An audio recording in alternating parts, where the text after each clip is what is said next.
rejoice in it. Reads Psalm 117. A splendid morning to everyone present here. At the outset, I extend a warm welcome to each and every one of you to this today's one-day international conference on global gravitation in pedagogy, shielding women, organized by St. Justine's College of Education, Madurai. It's a great pleasure indeed for me to give a special welcome to Mr. Fabius Schneibe, who is the co-patron and resource person of today's conference. It's because of him St. Justine's College of Education is able to have an international e-conference. He has made an impossible venture to be possible. First of all, by giving a positive vibration of carrying out this great and historical event. Secondly, by accepting to be the co-patron and fully cooperating with every step of this initiative.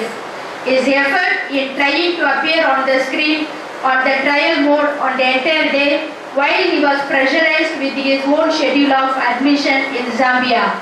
None other than people of goodwill, magnanimity and selfless leadership can possibly go through this innovative encircling. Words will be few to define his experience, knowledge and contribution to the development of girl children in Zambia. Mr. Fabius Schneibe is one person fondly remembered and respected by the CIC missionaries in Mazabuka.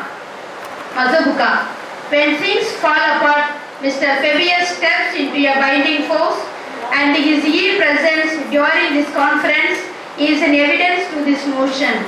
With much gratitude, I welcome him to this e-conference. Hearty welcome, dear sir.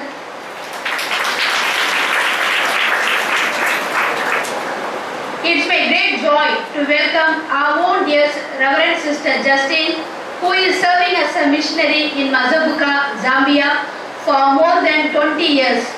Sister Justine is an effective teacher, works for the upliftment of girl children and women. She shows keen interest in protecting the rights of the children. Today's conference is possible because of Sister's enthusiasm in opening up the route to Zambia to St. Justine's College of Education, India. Her commitment and effort for the possibility of this e-conference within the short time will be placed on the record of St. Justine's College of Education. We remain very grateful to you, dear Sister Justine. Hearty and joyful welcome, Sister.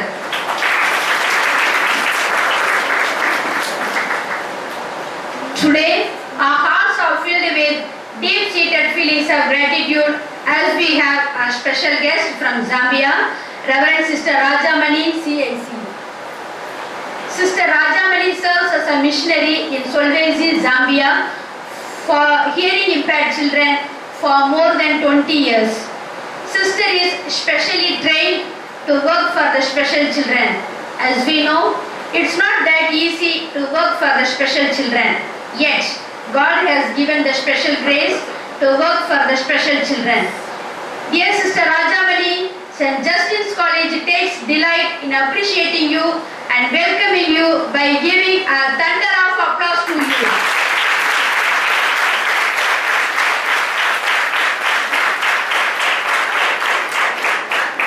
May I request Reverend Dr. Sister Amur Pavam to honor Sister Rajamani with a shawl and memento. Sister, please.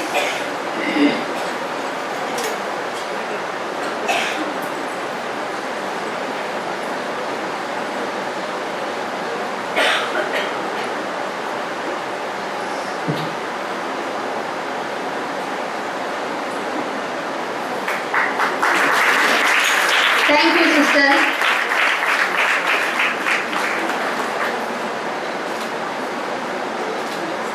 My joy is boundless to welcome Reverend Sister Jansi Amalarani, CIC, in our midst on this great day. Sister Jansi serves as a teacher in Ikalange, Zambia.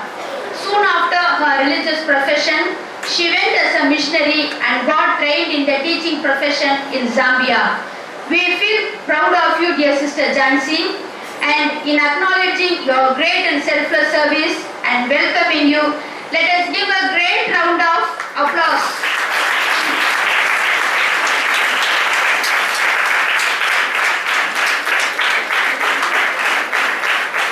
May I now request Reverend Dr. Sister A. Mary Delphine, who was a missionary in Zambia, to honor Sister Jansi with a shawl and memento. Sister, please.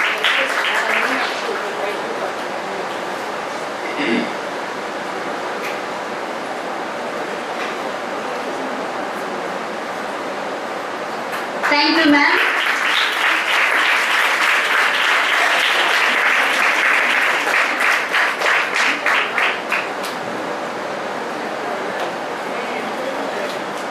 It's noteworthy to mention here that Reverend Sister Justin Rajamani and Jansi Amalarani are employed by the government of Zambia and have been working without counting the cost. To stand by the underprivileged is getting the passport to the reign of God. You are the examples for us. Thank you, sisters.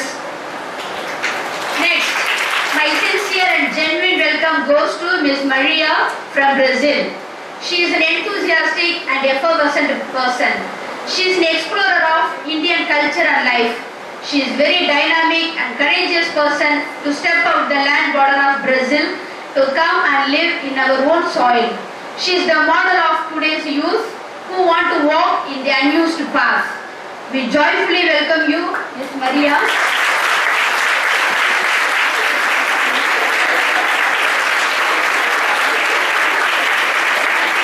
May I now request Reverend Dr. Sister A. Mary Delphine to honor Miss Maria with a shawl and memento.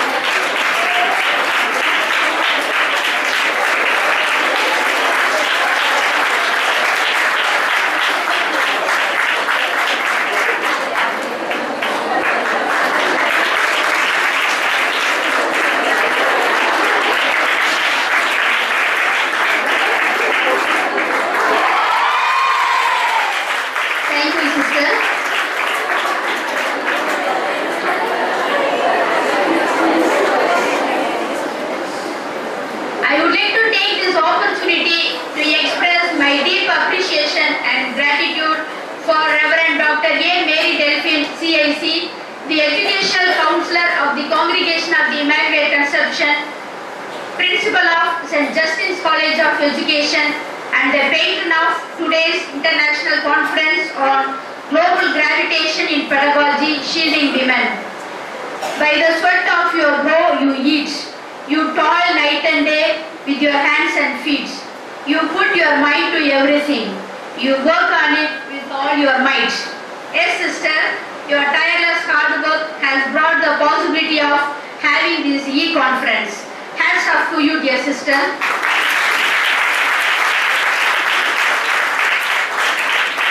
My heart is overwhelmed with joy to extend my hearty welcome to you, dear sister. I consider it a privileged moment to welcome Reverend Dr. Sister M. Amalorpabam, Secretary of St. Justin's College of Education, for today's international conference.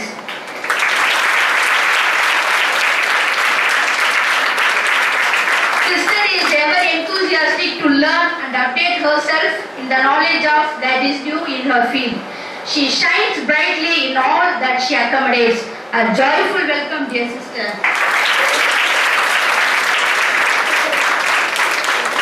My sincere welcome goes to the organizing committee members of this international e-conference. Dr. C. Meenakshi, Assistant Professor in Education, Dr. D. Vani Maheshwari, Assistant Professor in Mathematics Education, and Sister A. Ignatiamal, Assistant Professor in Biological Science, for having shown the zeal and effort to bring this e-conference a reality. It takes one to step out of comfort zones, to touch the untouched shells, to delve to find wisdom and illumine the entire premises. Flowers blossom only to fragrance others. It's our pride to have potential cognition. In the PG department with the inmates, Mrs. Deepthi, Mrs. Amala Jennifer and Miss Maria Saral, for taking up the burden of burning the midnight oil for the publication process.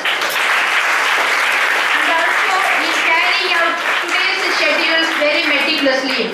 Dear ML students, hearty welcome to your adventure zone.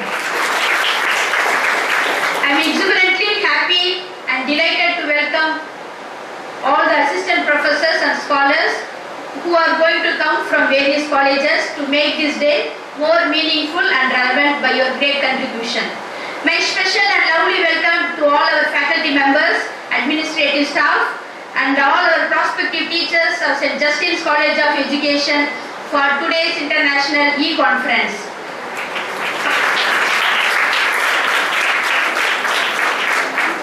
Pandit Jawaharlal Nehru once said, "To awaken the people, it's women who must be awakened. Once she is on the move, the family moves, the village moves, and the nation moves."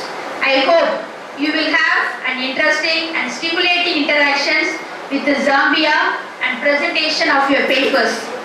I sincerely wish that this International E-Conference will be a great success, not only as a chance to share knowledge, but also shielding women in various levels, not only for today and present scenario, but also in the generations to come. Let us promise ourselves to take every small and big effort to protect and safeguard women's security in all dimensions.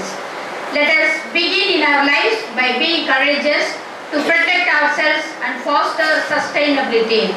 I welcome one, I welcome all. Wishing you a protective day at St. Justin's with all the success and the blessings. Thank you very much. Thank you, sister. Now I invite Reverend Sister Dr. A. Mary Delphin, Educational Counselor of CIC, Principal of St. Justin College of Education, and panel of an international conference on global gravitation pedagogy in shielding women, to follow the protocol.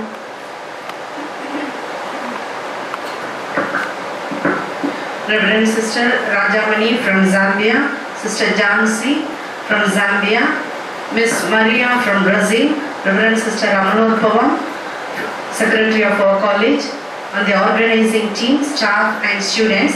This is the greatest moment of an international conference. In every conference, there is one particular highlighting time, and this is the time of releasing our monograph. The monograph is the outcome of the hard work of all the people who collaborated with us, the inmates of the college and outside, people from outside. There are people from well-wishers and also people we clapped, but they are not here seated on the chair. Very soon they will appear on the screen to interact with us. They are with us in this conference. Without their work, we would not have done this. So now it is the time to see what they did for the past 2-3 weeks within the shortest possible time. In fact, I must say this is the work of just 4 days after Pongal, after Superior General's visit, starting from last Wednesday, and today is not even Wednesday, it is only Tuesday.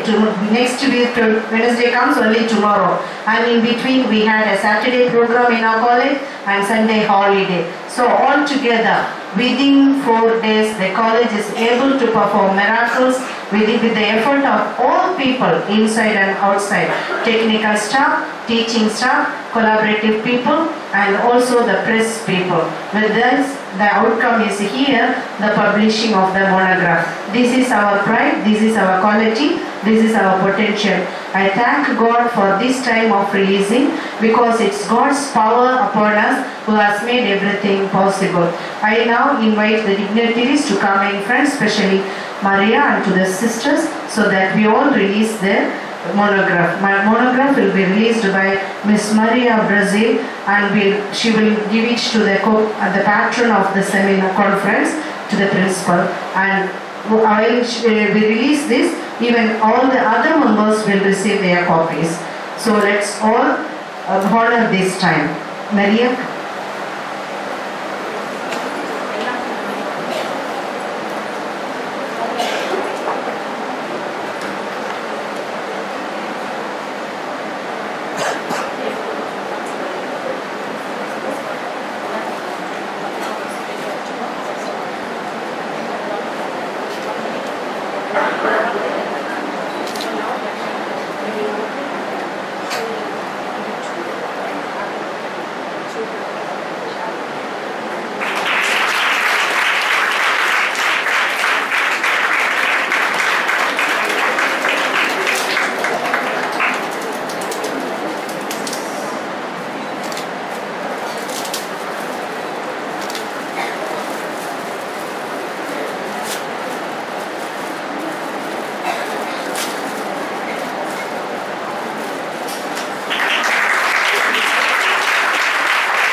Sir அப்படி திருப்பி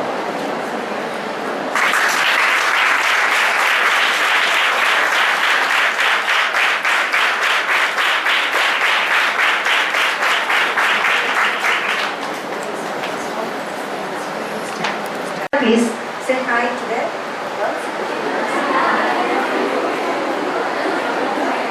Hello. I'm Mariana. I'm from Brazil, and thanks so much for inviting me. I'm very happy with this. Thank you.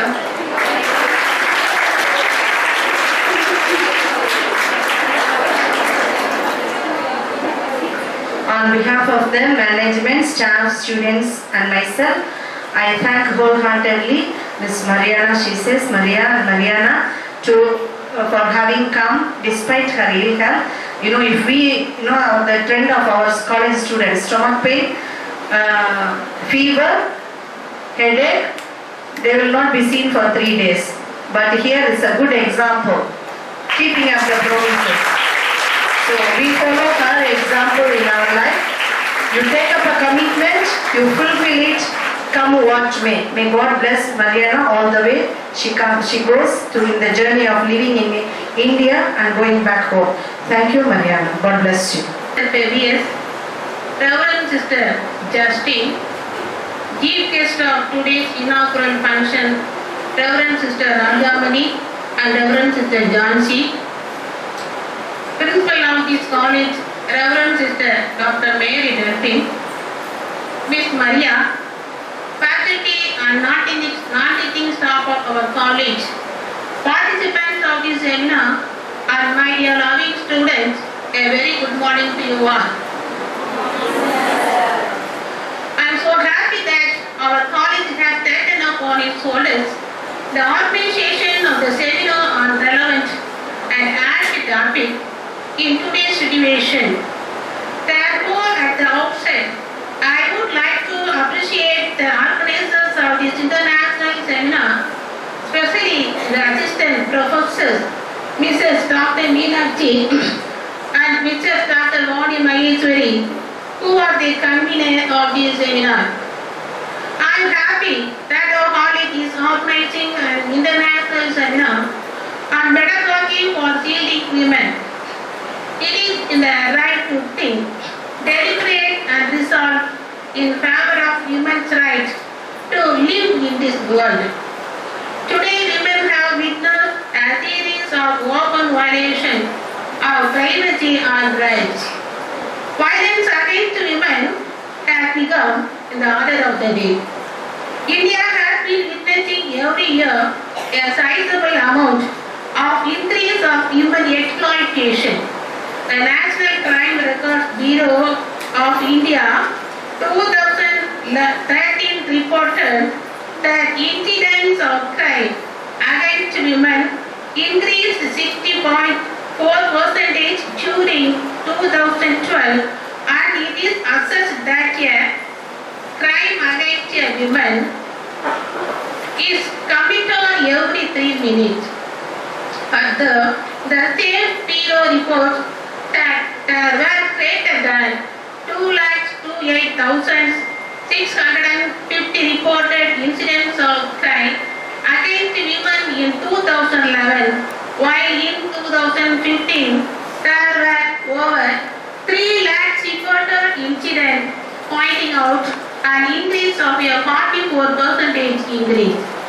According to National Crime Records Bureau of India 2013 of the women living in India, 7.5% live in West Bengal, where 12.7% of the total reported crime against women occurs.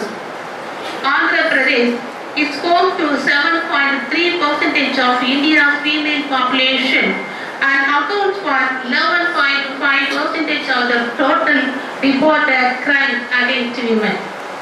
It is quite shocking revelation that 65% of Indian men believe women should tolerate violence in order to keep the family together, and worse to say, women sometimes deserve to be beaten.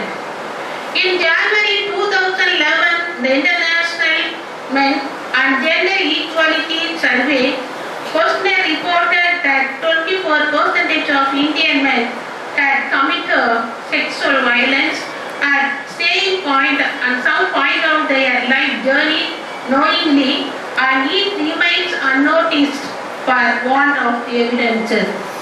Evening, sexual harassment, rape, domestic violence against women are the weapons used by the male to display the male superiority. This is one of the prime reasons for the increasing of violence in India, and hence women's safety is a concern in India. A large number of cases go unreported regarding women's violence. This is due to fear or the threat of ridicule or shame on the part of the potential reporter. A lot of pressure is put on the victim not to damage the family's honor by reporting on the crime against her. To combat violence and other abuses against women, the first task of the government is to appoint a number of women in every higher position of government offices. Along with the above, a change in mindset of people is very essential for the safety of women. From little boy to old men in the family and the educational institutions, they should be taught about respecting females. Further, fast hearing of the cases is a must, along with proper protection for the victims. Only the objective hearing for the version of victims and the strict implementation of the laws in a time-bound manner can solve the more cases to a large extent. I wish the organizers and the participants experience a meaningful discussion and hope this collective search will yield solid practical resolutions and deeper understanding of the pain and agony of women. Wishing you successful interactions and fruitful experience. Thank you. Morning to you all.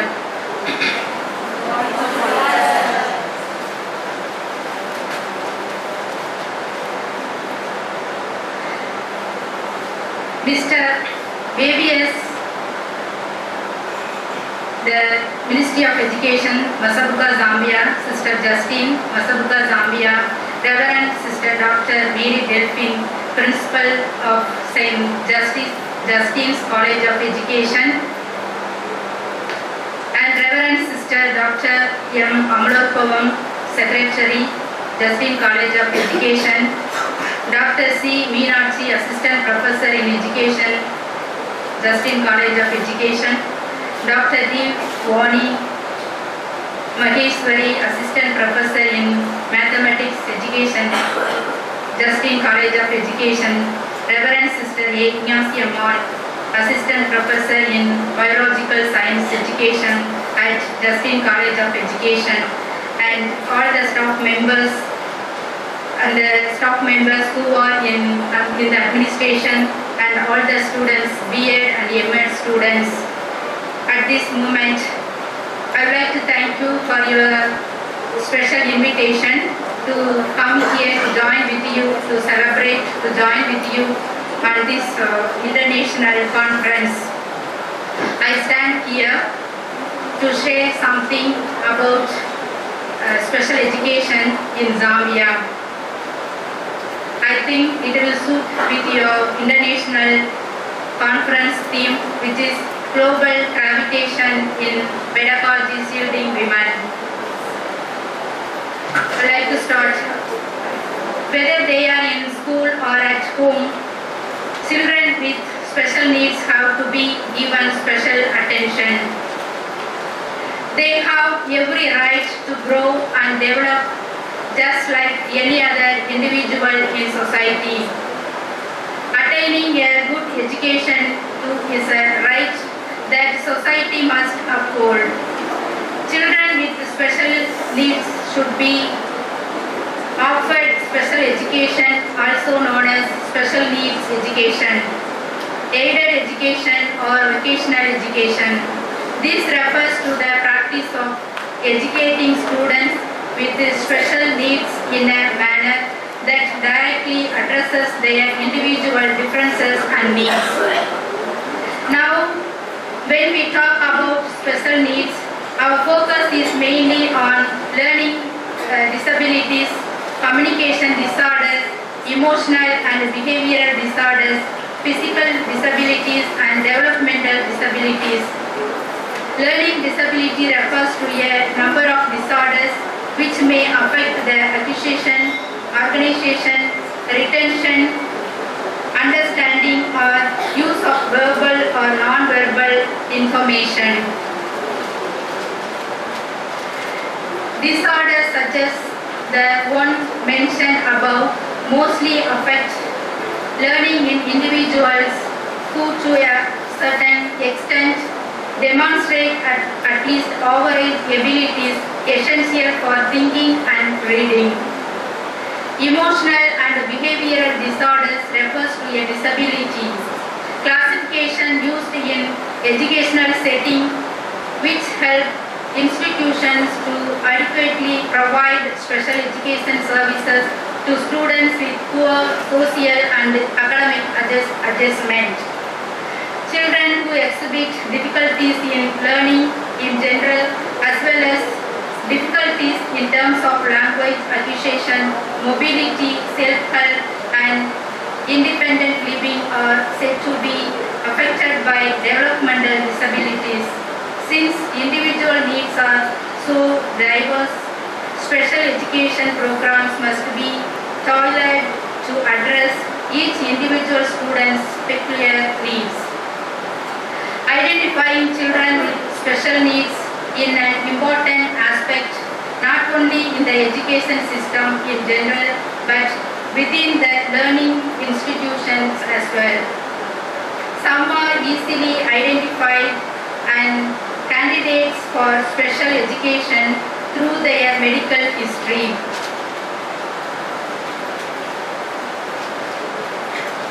The practice of completely having separate classrooms or specific special schools for a person with special needs is referred to as segregation.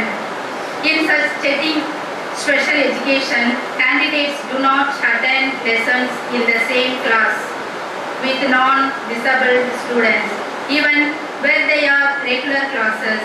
But the mild to specific needs student can still mingle with the rest during social activities such as sports and other activities.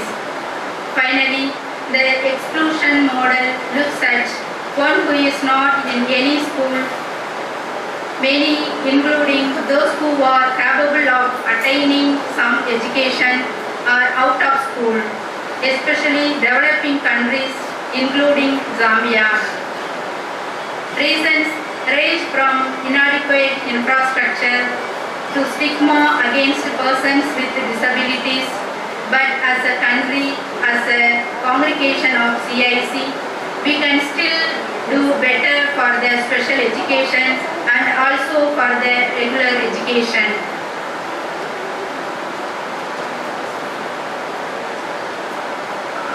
According to the evidence, it has been found that keeping girls in schools have positive effects in the life of girls and these benefits spill over the next generation.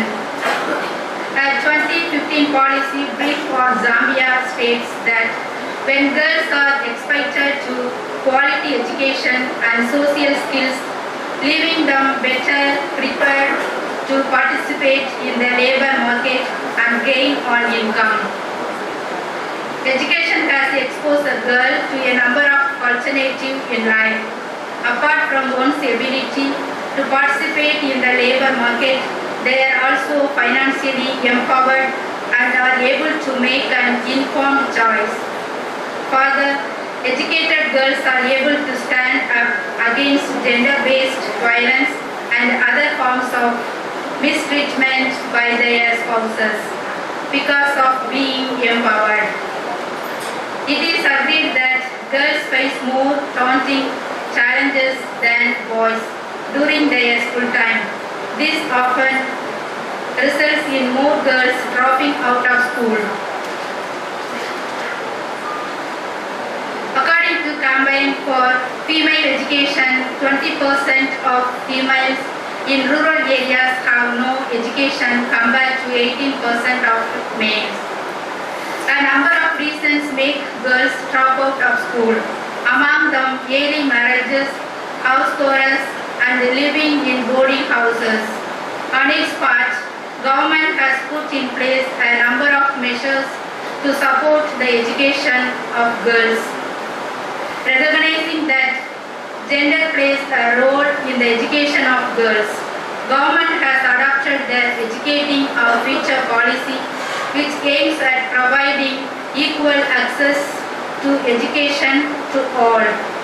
Under this policy is the re-entry policy, which seeks to lure back to school girls who fall pregnant. There are a number of examples of such girls who have gone back to school, with some of them passing with high marks and attaining better qualification in their journey of life. These are commendable efforts. Government is taking such measure because it recognizes that the girls of today will be mothers of tomorrow, but they should be mothers who are able to make informed choices and contribute to the development of nation in a better way. It is for this reason that it is making every effort to ensure girls remain in school and are able to attain a better level of education. The retention of girls in school cannot be achieved by government only. Government needs partners to come alongside it to promote the empowerment of women. We know that there are some organizations like us, the Congregation of the Immaculate Conception Sisters in Zambia, already supporting the education of girls and women.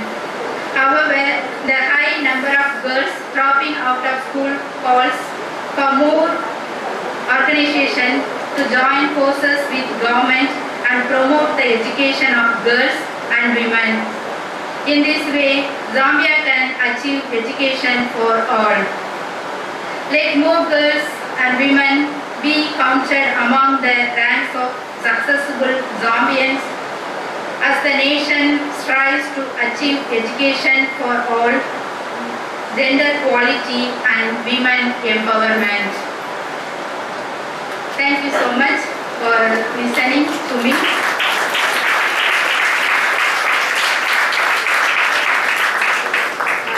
At this juncture, I would like to thank you all, and I would like to thank you for your warm welcome.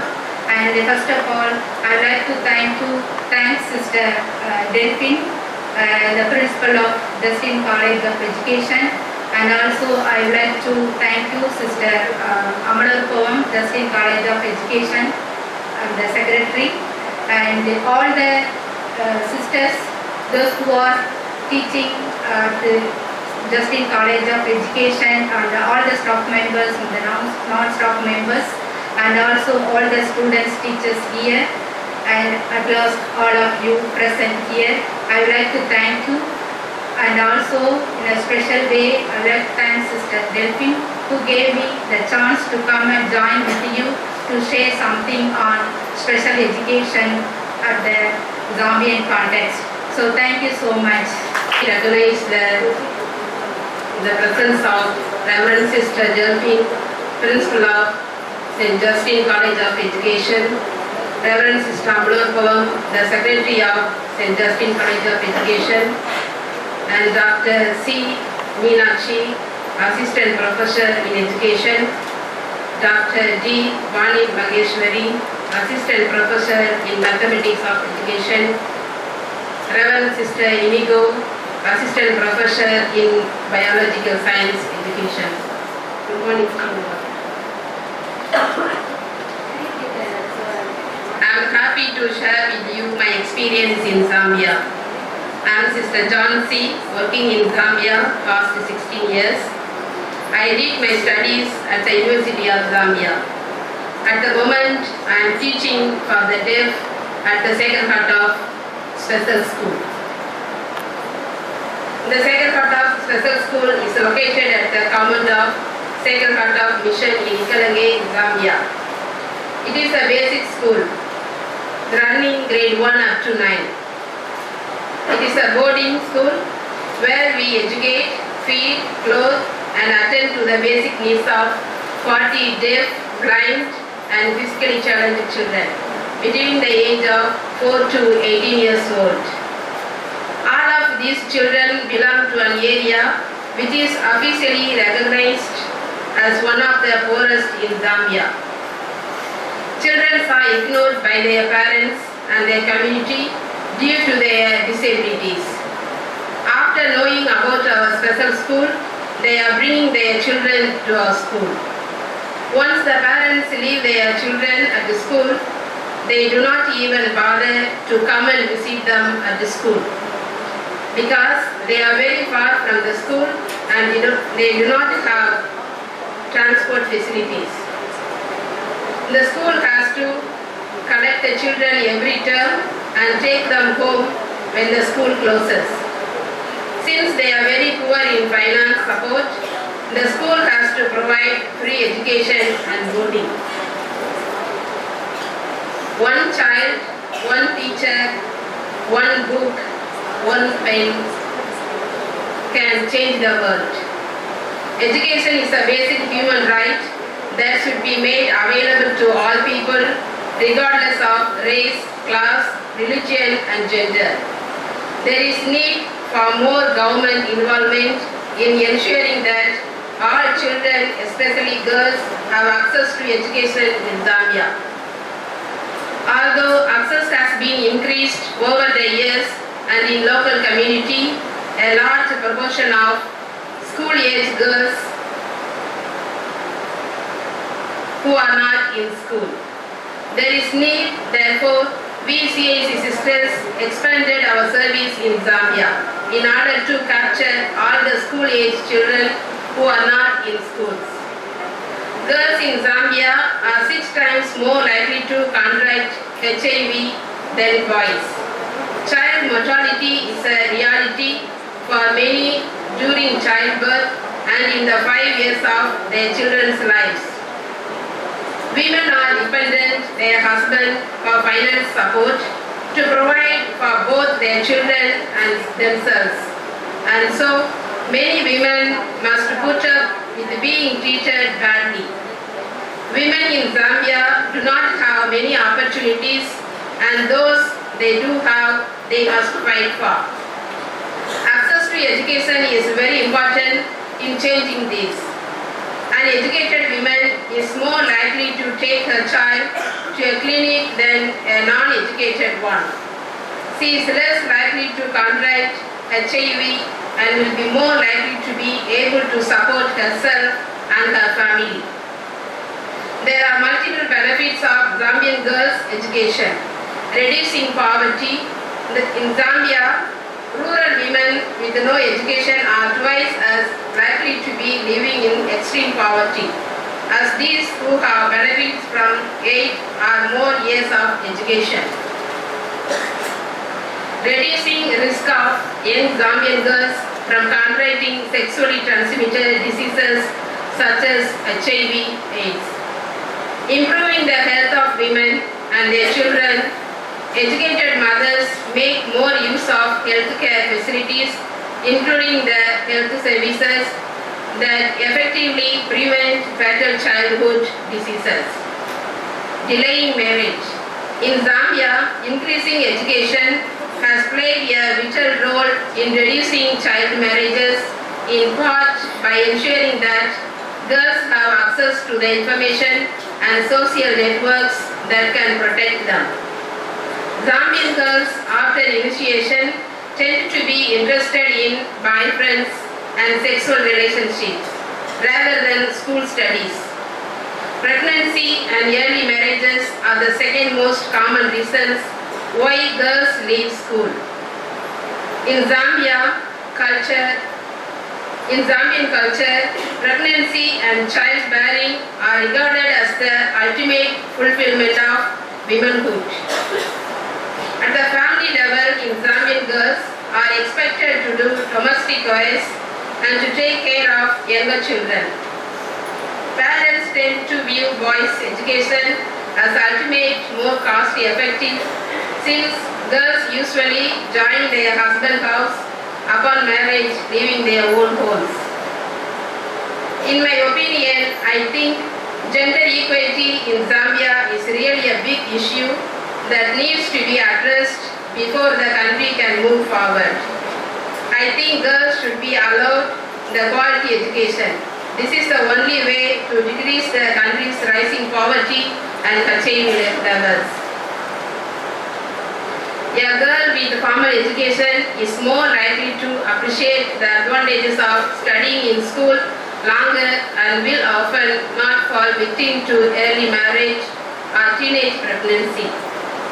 And as a mother, she is more likely to send her children to school because she understands the opportunities that education opens. Having the necessary education greatly benefits the personal health of girls so that they are able to make informed decisions that affect sexually reproductive and health rights, including how to protect themselves from sexually transmitted diseases such as HIV/AIDS. It also helps to improve child mortality and higher immunization rates. They tend to have fewer, better spaced pregnancies and seek pre- and postnatal care at the right time. In conclusion, the Zambian government has launched many programs to provide free education to the girls in a remote area where girls are unable to gain education due to poverty and sometimes due to long distance of the school. We CAC sisters reach their places and giving them good education, especially for the girls. It is indeed said that if we educate a man, only he will be literate. But if you give education to women, the whole family, including society, will become educated. Thank you. Meters away from the airport, from the city, in the remotest place in the bush, in the forest, Congo forest area, where there is no light or electricity or phone communication. If at all any important or urgent message we have to give, it will reach 1 week to reach them, and for them to come 1 week out of that place to come to reach other places. Now I am happy to have these two people here on stage. It is as if I am from Zambia and sitting. I always talk about Zambia and here Zambia with me. Now Sister Rajamani came to Zambia, was very young, after her graduation, and as soon as she entered the country, and before even, I said it takes 1 week to reach their place where they are supposed to work. And after staying with us for some time, then we said, okay, go for your mission.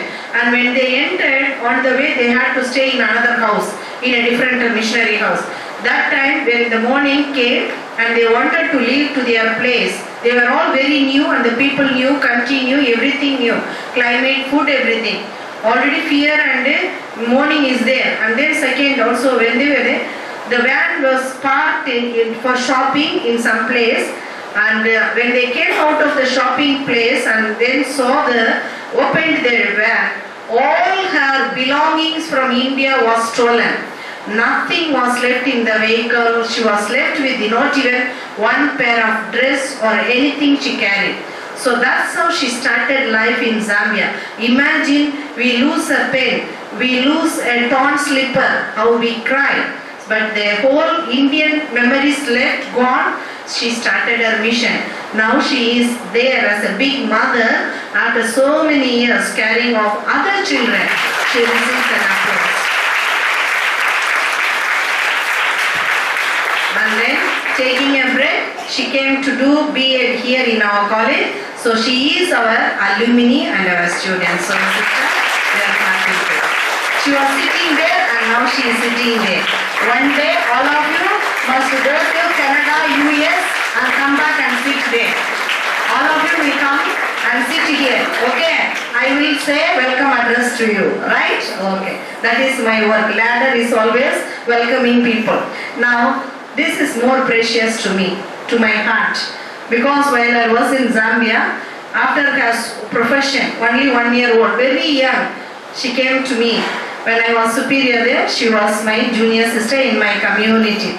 Such an energetic person, very good, hard worker. You don't tell her what to do, she does everything what she wants. And now, another thing is, every time I ask you to write a seminar work report, you look at me like enemy from Lebanon and Syria. Now what happens? Sister went to teachers training in Zambia with the Zambian people, only herself and another. So very difficult and staying in the hostel with their food, with their culture. In the beginning it was also like the whole world is going on, is on a doomsday. So how they struggled, no food to eat. What to eat? Raw meat was given, raw meat. How to eat and live there? So that's where her courage and strength and prayer helped. And with her, there is another sister. As soon as they entered for admission, her mother died in India, so she came out. So she was alone, managing with the people. Not only that, after that sister Cruz went back after funeral. The whole year she was crying and crying. She said one word to all of us. They were so small chicks, and she said, did you ever remember did you ever think of what kind of emotions we go through after I am keeping that girl whose mother died? I am living with her, I am also struggling. She is thinking of her mother. Did you ever think of my life there? She asked that question. So, such a painful and difficult. Now, she is a superior there, and very soon she will be coming as a mission superior in Zambia and extending more houses in Zambia. Already she said, I will not become. But she's a very hard worker, efficient mathematics teacher and geography teacher. And now sister, we are very happy, and that my own community is again with me on the stage in India, St. Justin's College. I am proud of you. Keep up the spirit, keep the right running. Thank you very much. Are you able to see our auditorium and all our students? Are you able to? Yes, I'm able to see them. Yeah. Please greet the audience participants. Okay, good morning participants, and happy to join you there. Good morning, sir. How are you? Yes, how is India?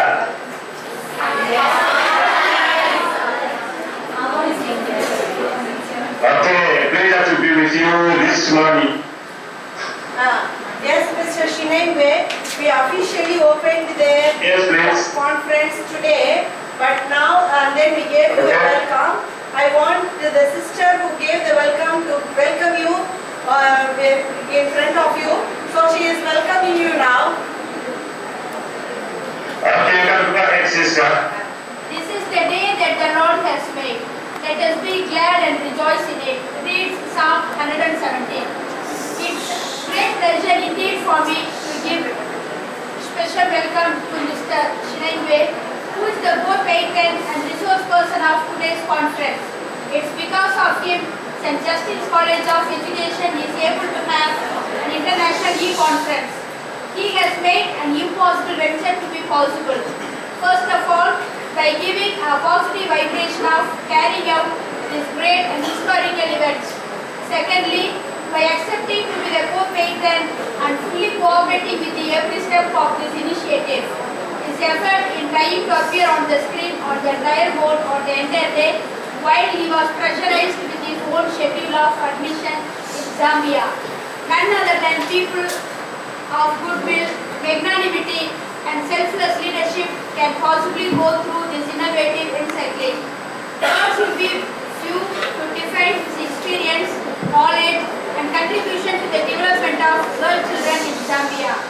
Mr. Shinengwe Shilingwe is one person fondly remembered and respected by the CAC missionaries in Mazabuka, Zambia. When things fall apart, Mr. Shilingwe steps into a binding force, and his e-presence during this conference is an evidence to this notion. With much gratitude, I welcome him to this e-conference. Hearty welcome, dear sir. Thank you, sister. And it's a pleasure to join you and the honor I've been given to address you this morning. Okay. Together with you from Zambia, we had Sister Rajamani from Ikalange. Sister Rajamani from Ikalange.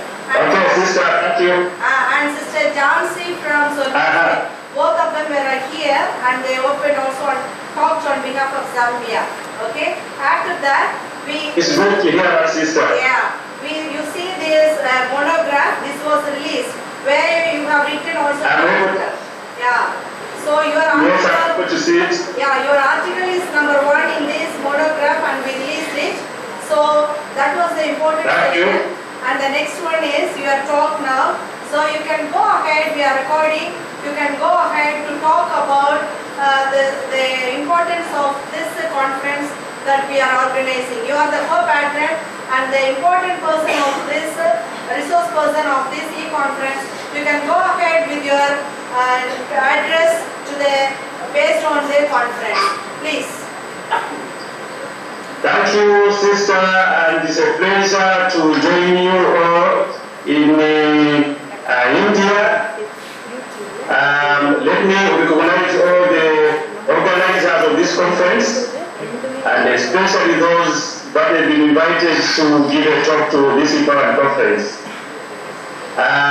May I now go straight into my introduction. As already stated, my name is Fabi Sinaimwe. I'm a head teacher here at Mazabuka Girls Secondary School in Zambia. Mazabuka, found in the southern part of Zambia. Mazabuka Girls is a mission school whose managing agency is the CIC Sisters. I have worked at this school since 1987 when I joined as a teacher of biology and chemistry. I became a head teacher in the year 2008. The school has a population of 34 teachers and 600 pupils, and these are all girls day scholars. May I now go into the Zambian educational system? Zambia is following a two-tier system of education which was introduced in the year 2018. And this system is a system in which pupils are allowed to choose between academic pathway as well as vocational or technical career pathway. Thus, the curriculum equips learners with knowledge and continue with academic education on one part, and also allows pupils to have vocational and life skills that gives entrepreneurship. And this is through the vocational pathway. These pathways are introduced at grade 8 and continues up to tertiary level.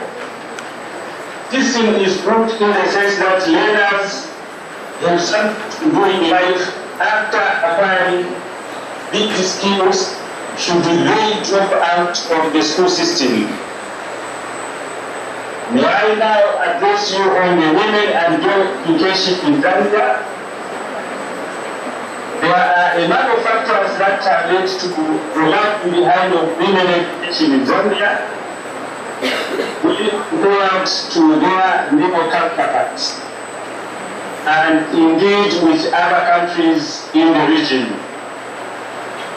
A report by Mr. Mackenzie Harvey of June 2018 reported the study done by the Southern African Consortium and Measuring Education Equality, which ranked Zambia at number.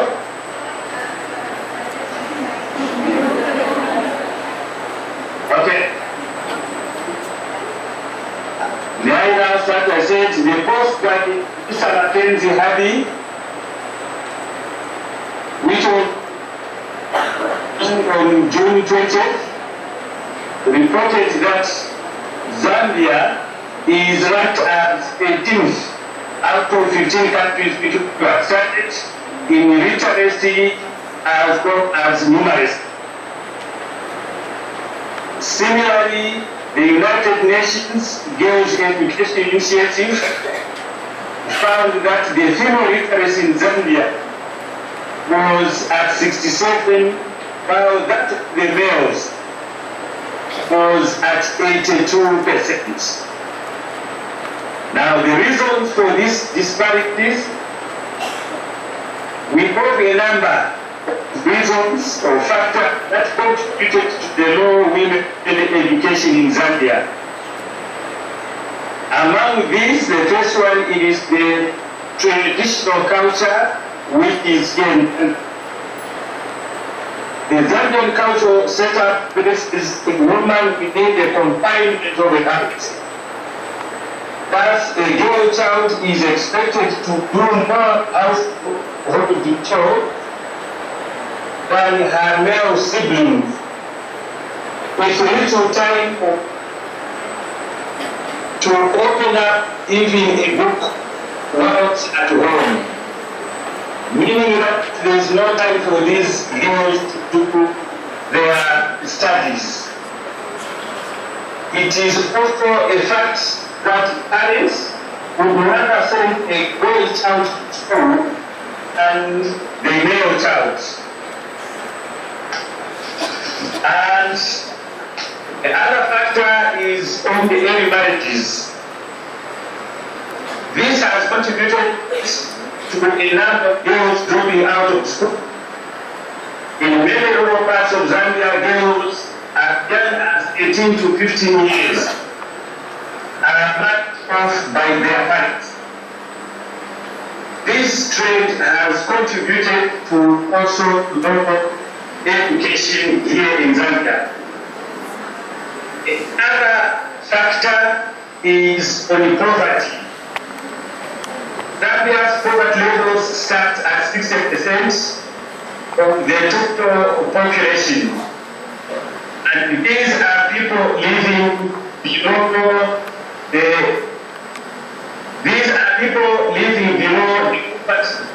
line.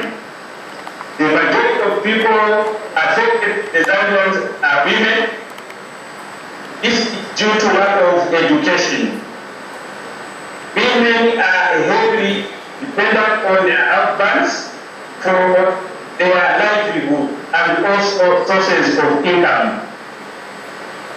For the woman who is a single mother left with the responsibility of looking after children, due to demands of the opposite, the situation gets even desperate, and the families normally end up in just street vendors, and hence the poverty rates are more pronounced among the females here in Zambia. We also have the HIV epidemic, which is currently rated at 17% among adults of between 7 to 9 years of age. This is according to the 400 Zambian census which was conducted in that year. Allow me also to now address you on the intervention aimed at securing right of women to access education here in Zambia. Zambia has made a number of measures to secure rights of women access to and quality education in Zambia. Through partnering with non-governmental organizations, Zambia has taken a number of steps in order to promote education of girls and women in general. The following are some of the steps that the country has taken to promote girl child education. The first one is that the Ministry of Education has been following a policy of affirmative action to maintain the promotion of girls at grade 8 and 10 levels. The selection pass mark for girls is relatively lower than that of the boys. This has been done in order to encourage and retain female participation in the system. We also have a entry policy in Zambia which has adapted to the entry policy in which the girls that fall pregnant are allowed to come back into the school system after giving maternity leave. Then these girls are readmitted in the school system where they were learning. This is all done to allow girls to continue with their education. Zambia is also a signatory to a number of conventions on education and also discrimination against women, and one of these is an organization known as PEDAGOGY in 1980, which requires or which was tried on the 21st of June 1995. This is an organization which is promoting girls' education here in Zambia. By respecting these conventions, Zambia has admitted that women face discrimination or have their rights violated in their daily lives. Zambia attended the 1995 Beijing Conference on Gender, which mandates an aim to perform on discrimination against women and girls. We have also the setting up of Gender Development Division, which was built in 1996. The main task of this division is to coordinate, monitor and evaluate implementation of gender-related government policies, projects and programs to ensure that gender is integrated in the government administration. We have the adoption of the National Gender Policy in March 20,000. This is where the government adopted national gender policy to ensure that men and women, boys and girls participate and benefit from the development of the process that is equitably. We also have the establishment of the Ministry of Gender done in the government in the year 2005. The ministry was established to be responsible for the gender issues and concerns in all sectors of development, including education. Now, may I now come to the contribution by the CIC sisters toward cultural education in Zambia. And Mazabuka Girls Secondary School in particular. The CIC sisters took over Mazabuka Girls Secondary School in the year 1995. And they are aiming for a change and improvement in our education system, particularly the education that affects the girl child. And the following are some of the interventions that were led through the CIC being the management of the school. The first one is the formulation of the girl child protection policy. The school put up a place where a child protection policy through its discount was prioritized, and this secures the pupil that come into the system. The office of the head teacher was put as a designated office with the responsibility of all protection issues here in the school. The CIC sisters are also sponsoring pupils who are unable to pay school fee. This has gone a long way in as far as helping the girl child to get educated in concerned here in Zambia. We also have the CIC sisters encouraging counseling pupils here in the school, and most times the community members are invited to give talks aiming at encouraging child education.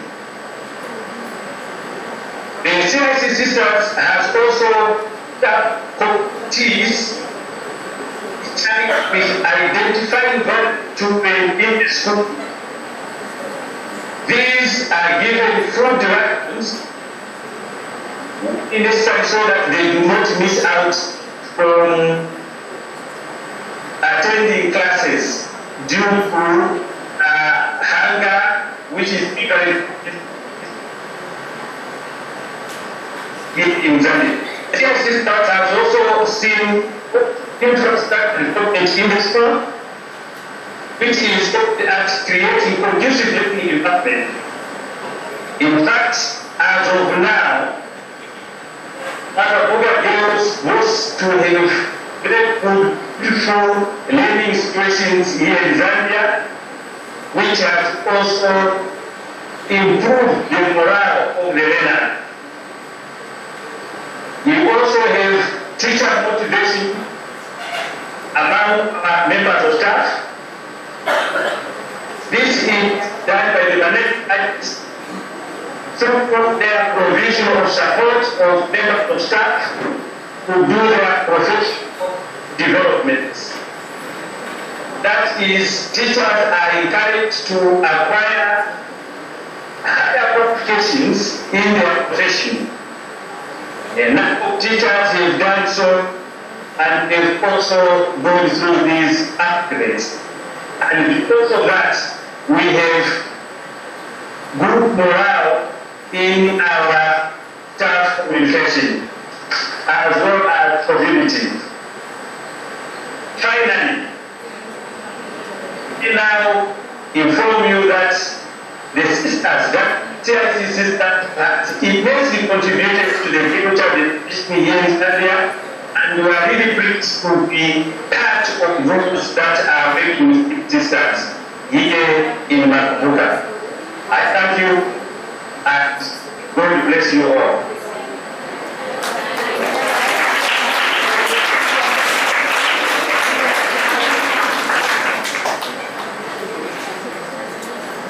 Thank you, Mr. Shinaigwe. Thank you for the long talk. You were asking me only to give a short talk, but you prepared a very long one. Very good. We appreciate that. Sorry? We appreciate what you talked. Okay. It has been a long, brief one, a long one, but we expected maybe to short, in order to give small work for you, we only asked a small work, but you did a long collection. Sister. Okay, it was a good talk, thank you. It was a good talk, speech was good. The speech was good, thank you.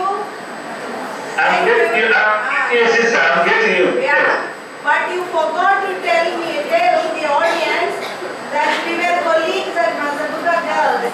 You should have told them also. That we are colleagues in this development, that is, yes, sister. Yeah.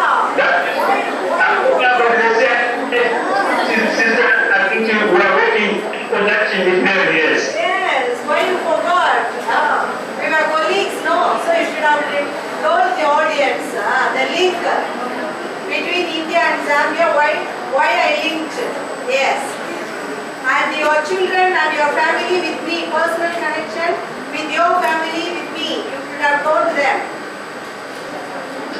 Okay, I didn't talk about that one, sister. I thought it was based on more and we wanted more things to do with education. Alright, not fair. Otherwise, the link is there and maybe for the sake of the audience to show that link things. Link, yeah. So far today, we are talking of a total of 10 teachers that have attended programs there in India.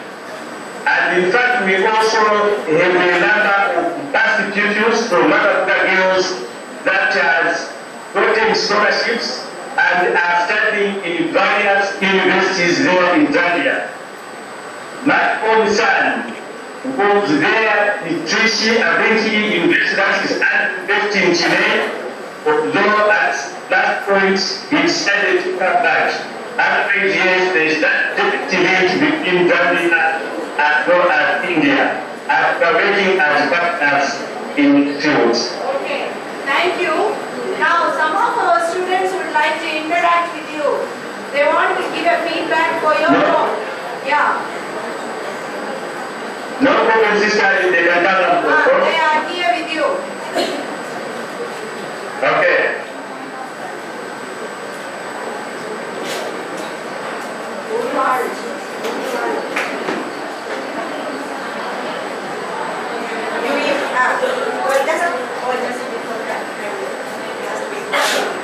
Now, Mr. Shinaimbe, I'm very happy to introduce our staff. Yes, sister. Yeah, you see our staff members at the St. Joseph's College of Education. I call them, I introduce them one by one to you. We have Dr. Meenakshi. She is there standing. She is Mrs. Meenakshi.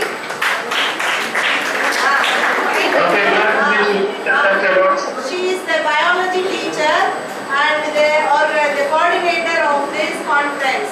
So,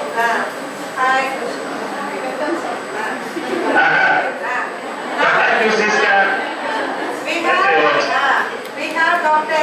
Vani Maheshwari, Madam Max teacher, Max professor, and she is also one of the coordinating members of this conference.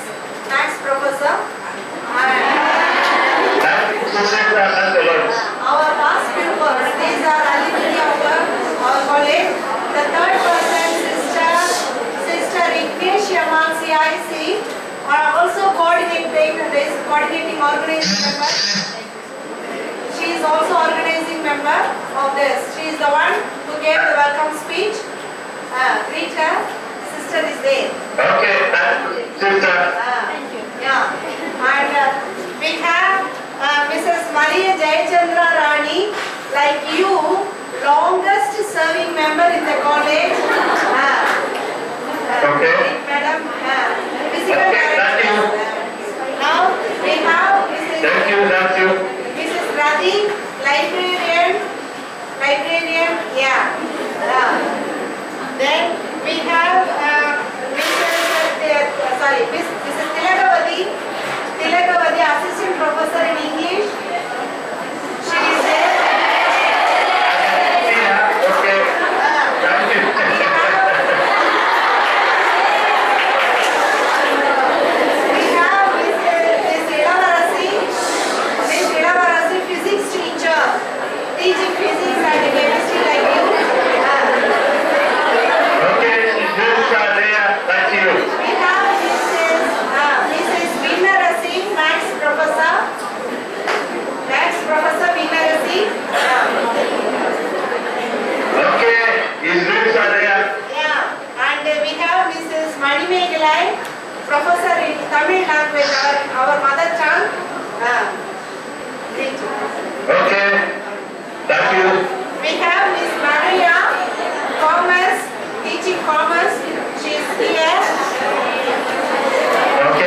you, welcome. And now you see a big crowd there. They are the BEd students, first year students, and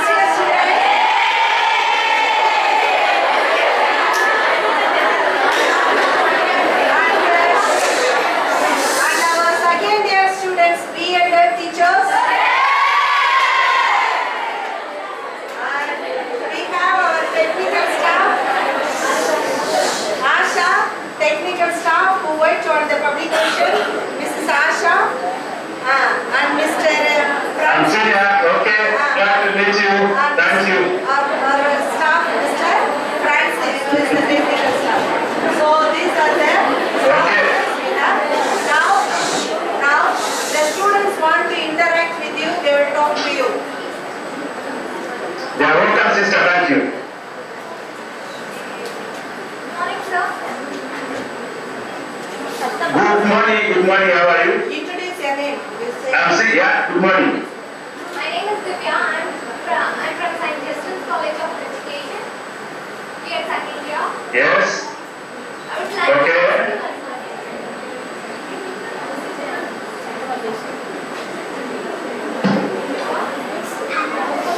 Shall I ask? Yeah, go ahead. There are a lot of molestation happen against women. What are the steps we can take through our education? There is a lot of molestation against. Women. Come again. Molestation of women. There are a lot of molestations of women happen in the society. What are the steps we can take through education? Are you talking about molestation against women in education? She is saying women molestation. So what are the steps taken in Zambia? Oh, okay. Thank you very much for the question. I think in the steps there, if you take, we have a number of interventions that have been done by the Ministry of Education. We have set up structures that help to stop out molestation or child abuse. We call it child abuse here. We have SASA, for instance, which helps in all the children that are molested so that they are counseled as well as given information on what to do whenever such events happen. That is in terms of where to report and how to also see to it that the perpetrators of those abuses are brought to.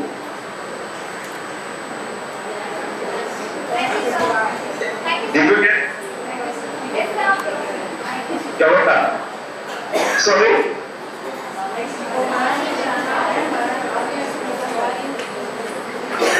Hi sir, I'm Shanti. I belong to English department, first year English, and I want to clarify some doubts. What are you going to do to change the mentality of the society towards women?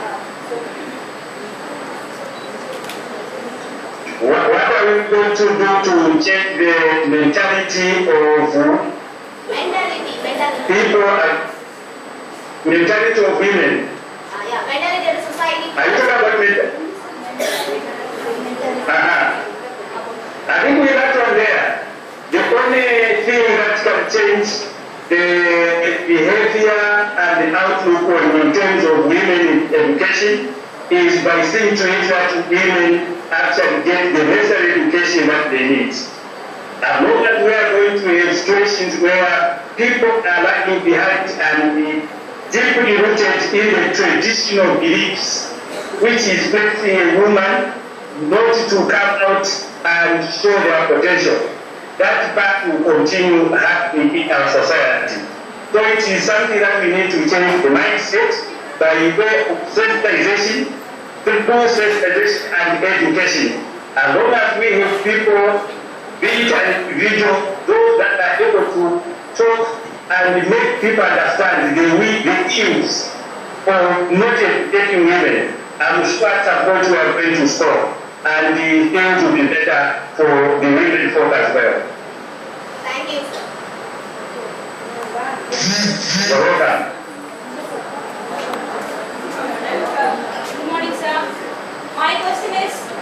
want to change one thing in Zambia, what would it be?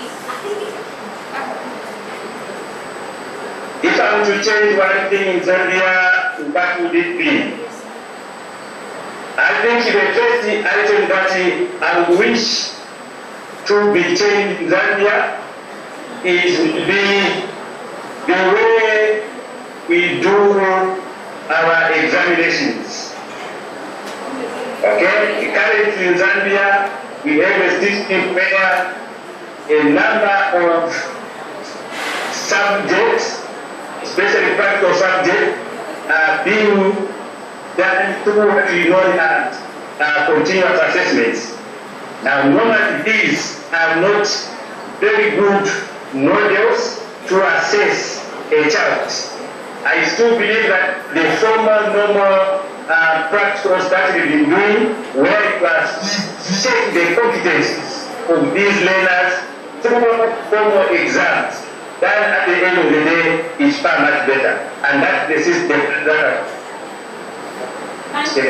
the educational system here. Thank you. You're welcome. Thank you. I'm getting you. Thank you. Another question? Hi sir, myself A. Felicita Rose from English Department, and my question is, what was the biggest challenge in Zambia and how it molded you? What was the biggest challenge? Come again? Zambia. What was the biggest challenge for you in Zambia and how it molded you? Myself as a person who are talking about the educational system,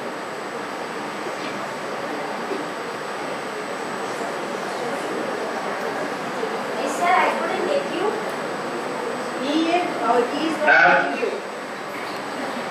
I'm saying, are you talking about my biggest challenge? Yes sir. Or you are talking about the challenges that we have in Zambia as the educators?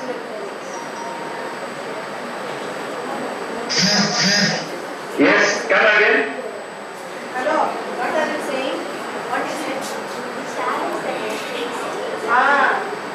He says, as a head teacher and working with girls, what is the biggest challenge you have faced so far and how you have overcome it?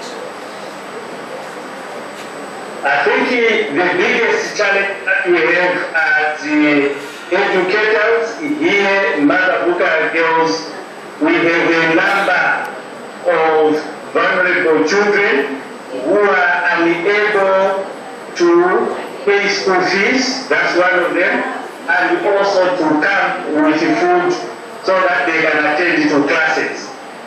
And because of that, that's the reason why we devised a system where these pupils are given what we call sponsorship through some organization, or even the school itself is able to sponsor some girls, and also carrying out the feeding program at school, so that everyone who was that to put in food at home, they'll be able to attend classes.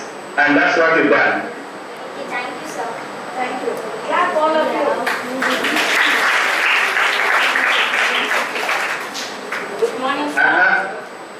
I'm Sister Ramsey. Good morning, how are you? I'm fine. How are you, sir? I'm okay. I highly appreciate you that you have highlighted about women. What is your opinion about our sisters in Zambia, our sisters ministries in Zambia? What is your opinion about our Zambian sisters ministries? CIC Okay. in Zambia. Honestly speaking, the CIC sisters in Zambia have done tremendous work, particularly where I am here in Mazabuka. If you are to find time to come to Zambia, you will see robust infrastructure development which was not there before the coming of these sisters. At the moment, Mazabuka Girls is taken to be one of the best beautiful schools in Zambia as of now. So, the sisters have actually done a lot.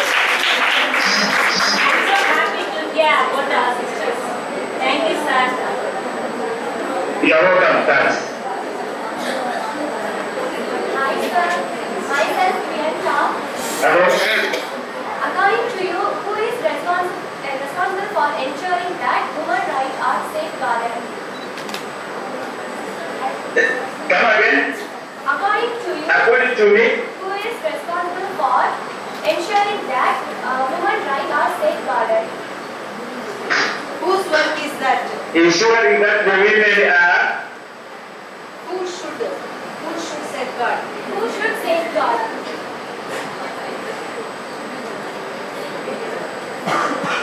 I'm not getting the question. She is asking whose responsibility is to safeguard women's security. Whose work is that? Who's it? Whose work is that? Okay.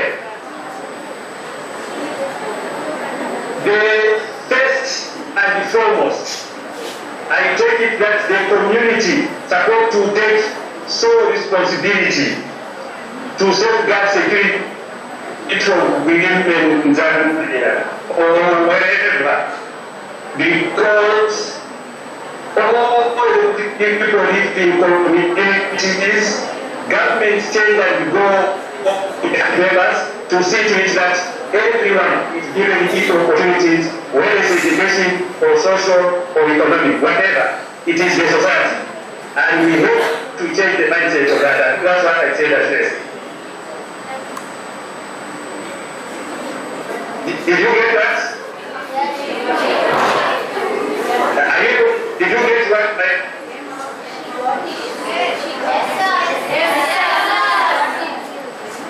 Hi sir, my question is, what are the difficulties you faced in Brahmin education? The difficulties that you are facing in Zambian education? Okay. One of them is the lack of enough schools to see to it that children of school age can be taken into the school system. So we have a lot of dropouts at every level. And because of that, the government at the moment is working flat out to build and upgrade new schools so that everyone would be given that chance to at least go into the school system. So that is the biggest challenge in the educational sector as of now. Thank you sir. You are not able to get me? Thank you so much. Thank you sir. I got it Okay, sir. okay. Thank you. Okay, that's you. Hi sir, I'm Sarah who is doing MD in this college. I'm really glad to talk to you sir. And I have a question for you. In India, you are giving importance to women education and nowadays we are having such innovative systems for women's security. In Zambia, what are the security systems do you have for women's security?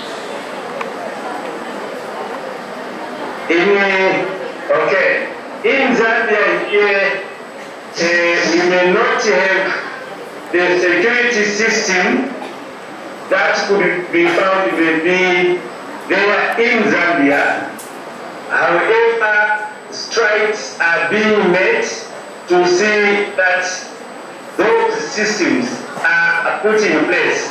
I think I've given you a number of NGOs that are helping to move in that direction. I've talked of organizations or NGOs like Faweda. I've also, that is the female women education in Zambia. Then we also Asaza and also many other organizations. So yes, we are still in the different stages, but we are moving towards that direction. I got it sir, thank you. Mr. Shinengwe, you must not ascend those persons. Not only they answer all the questions, you ask questions to these girls also. They are teachers. What they are going to do, they are teaching trainees. Ask them questions. They are minutes. Yeah. Okay. The first question is, can someone tell me what inspired her to choose teaching as a profession? That gives me the reason why someone chose teaching as a profession and not any other profession. Sir, I'm Victoria and I'm here to answer your question. So, I choose this profession because this is a gift to God, and through this we can make the students aware and teach both spiritually and academically, and we can make the security of girls and enhance women empowerment. So this is a prime motive, and by this students will get aware and get motivated. Okay, thanks very much. Thank you, sir. I'm going to the question. Good morning, sir. I am Dr. C. Meenakshi, coordinator of this conference. I am very happy to meet you through these types because we saw only Zambia in the maps, landlocked country of Zimbabwe, Zambia and South Africa. Today we hear because of global gravitation, we had it in a very closer manner. First of all, I want to thank you, sir, for coming to this conference in a e-conference manner, video conference. And I am very happy to hear and saw you because for the past 12 years I heard about you from our sister, the principal sister, because you worked hard in the the AIDS awareness students and AIDS people and poverty people. Here in India we are only working in the poverty as well as the population control only. But you are working a very lot of works in the AIDS students and other parents, how to overcome the problems. So I want to congratulate you and do the best as a developing nation of Zambia to be a #1 in African nation in United List shortlist. Thank you very much, sir. Okay, thank you. Dora has another question. Another question. Dora, I had another question. Can I go ahead? Yeah, you can go ahead. You can go ahead. Okay. For those who are maybe in the teaching profession, would we say that your educational system in India is answering to all the challenges people are facing there in India? I am not ashamed to say the word no. The answer is no. Any explanation, sister, at which areas would you need to change? Because education, they think, is only brain work. So it is cognitive, brain only developed highly. You give any test, they pass all the exams. When it comes to life security, they cannot stand on their own, they depend too much on their men, husbands, fathers, brothers and sisters. Recently we had an incident in Hyderabad. A doctor was raped, killed and burnt, so that shook the whole country. So education is only for degrees, certificates, papers, not for practical life, not for personal security.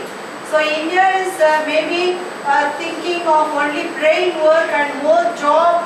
It's not like being equal to men is working in the offices and getting salary, not women depending on themselves, on their own, standing on their own and protecting themselves, and they can talk for themselves, not that level. You know the culture of India, we respect men highly. Only of late, only 15 years now from in the past, we are coming out of our homes to come. Even in this auditorium, some students, B.Ed students, some of them are first generation students in their family. So that explains everything. So it takes a long time for us to achieve this goal, and this is the reason why we organize this international conference. and thank you very much for being with us as part of helping the women to stand on their own. Today all the people are going to present papers, they are going to talk, do the presentations, and through these presentations they will come out of their own hidden places. They have to protect themselves. That is the scope of this conference. I think we will achieve this at the end of this day. And you have signed. Thank you, sister, for that explanation. Yeah, and you have signed their certificates, and they are going to get their certificates in the last session. With your signature, they are going to get these certificates. Thank you all, thank you for being with me and sharing. Okay. Okay. Now the serious work is over. Let us on a friendly note. You came to India in our campus when the congregation was celebrating 100 years. You were on the stage. Some sisters remembered you. So we remember, and it's a good memory. Now our staff members, when are you inviting them to Zambia to visit our place? Our staff members want to visit.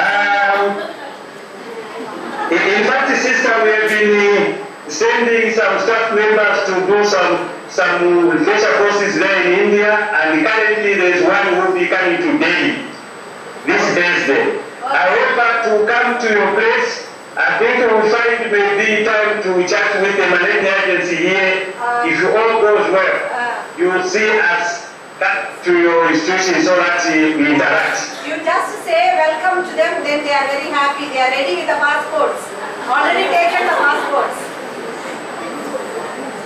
The majority of them, they do have passports. I think, yeah, we can definitely fly and join you there. Yes. So they will come. Also invite our students to come and visit Zambia at our school. Okay. Yeah, you can invite them. Yeah. Now, God willing, if all goes well, I think he will be working towards that. Yes. So that we visit India before I retire. Okay. Yeah, before you retire, all staff members and all our students will visit Zambia. All right, sir. Now, one more obligation I have before we close this session. It has been a long road. God has helped us with the internet connection and the possibility of all the Wi-Fi work, and that's why it was possible.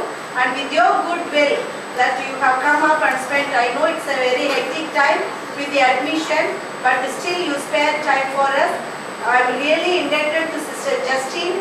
Behind the screen, she has made it possible for us to link with Bazooka Girls and St. Justine's College. Remember, we had a twinning program with Norway some time back.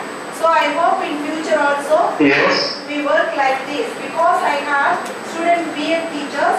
For their internship also we can collaborate, work with the school students there, so that even their BA practical work also can be linked with the Zambia twinning. So that can be a good work. Our teachers being staff teacher educators, they can develop some new innovative methods of teaching and send it to you to practice in the schools. So that can be a collaborative twinning work we can do. So now I know at the outside your office, our girls are waiting. Please call them to greet our students here. They are waiting, our girls are waiting. Okay, just give me. Yeah. Yeah, if you can give me some 5 minutes so that I can go there in class at the moment. Yes, okay, no problem, yeah. You can take it, yeah. 2 to 3 minutes, yeah. Yes. I'll be able to go there. They are there already. Okay, God bless you all, and please, my best wishes to all the participants. Okay. Thank you very much.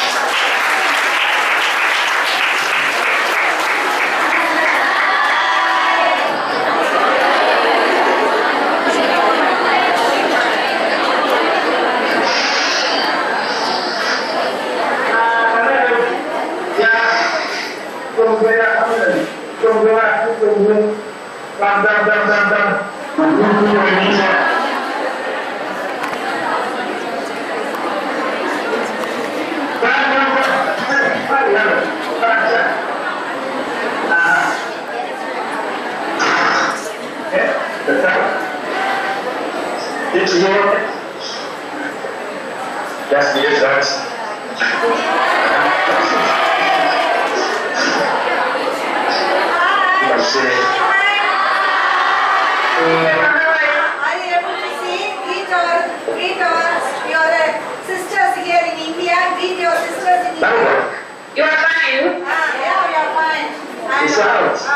Yeah.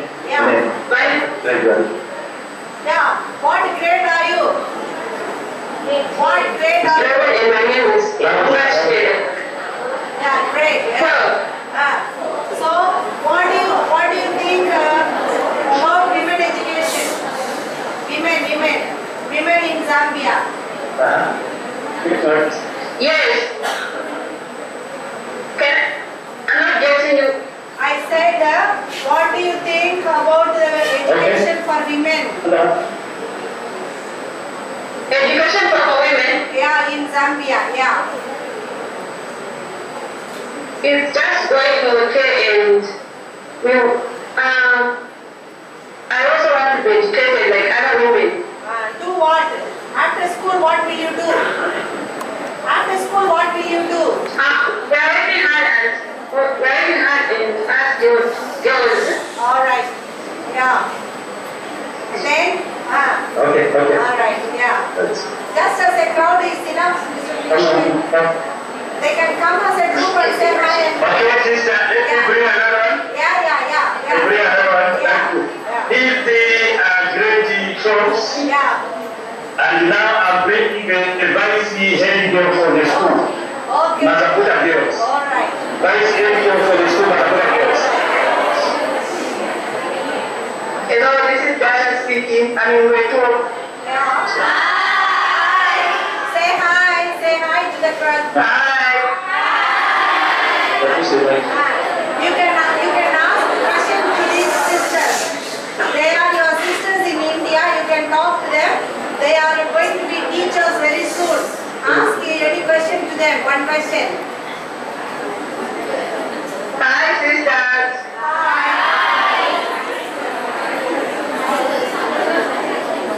How is India? How is India? India is good. How is Zambia? How is Zambia? They are asking. Zambia is just fine. You're enjoying here. Okay. Tell us about Sister Justine. Tell us the work of Sister Justine in the school. Sister Jasmine is working very hard for us. She's really a good sister. Okay. She's helping us in everything. Okay. Our education, our well-being here, and every staff of this school. Okay. So you have this college, we are running for teachers, training teachers. We have the professors and all the trainees of our CIC. We are also CIC. Okay, I am Sister Delphi. So I am very happy to see you all grown like this. When I was in Zambia, you were not born. Now you are a big girl. I am happy to see you in this school. Okay? Okay, God bless you. God bless you, child. I'm happy to see you too, sister. Okay, God bless you. Call Mr. Shinaimwe so that we continue. Call Mr. Shinaimwe. He's here. Yeah, okay. Thank you. Hello, sister. Okay, we conclude, Mr. Shinaimwe, we conclude. Can we conclude? Okay. Yeah. Okay. Yeah. Maybe you make a concluding remark. So how we have to go? Okay, I think I would like to go to, first of all, I would like to thank all the participants, and also time afforded to me to share educational maybe issues between this country and yourselves there. I'm pretty sure that you've shared another issues, and we've learned also from each other regarding the security and the educational system that we have. I only hope that this collaboration between India and Zambia will continue with the members of staff in particular. I'm actually looking forward to a time when our staff member will be able to come there so that we are able to interact one to one. I'm sure that will help us to learn more on issues that we are able now to share at this forum. So, bless you all. I think a good Lord bless each and everyone who come for that particular conference. And thank you for giving me chance.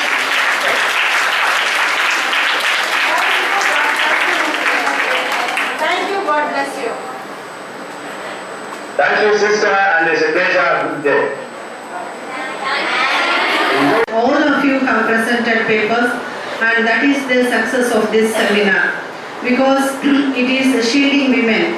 So your presentations on various topics and also publishing in the book shows that you have come up out of your own horizons, your anxiety, your fear and your unknown areas. So now you are a bit educated, you are a bit getting more aware and all the issues of the faced by the women, and other maybe developments are coming forth on your way. Now this is going to be a big presentation, but I am not going to do it so.